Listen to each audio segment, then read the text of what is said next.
Un peuple, je dirais que c'est uni par, précisément peut-être par un imaginaire commun ou par une communauté de destin.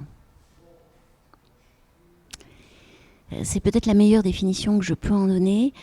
C'est que pour moi, et comparé à une masse, on parle de masse média, eh bien, un peuple, c'est peut-être quand le collectif a une conscience d'être collectif, justement, qu'il est réuni par une conscience commune, oui, un imaginaire commun, une volonté commune.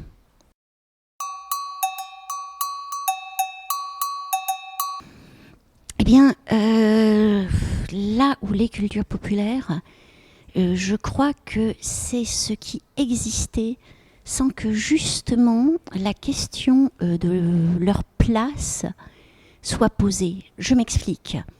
Dans un certain nombre de ces peuples que l'on dit premiers, primitifs, aucun de ces adjectifs ne me convient vraiment, l'idée d'avoir accès à l'art ou accès à la culture, elle serait complètement aberrante.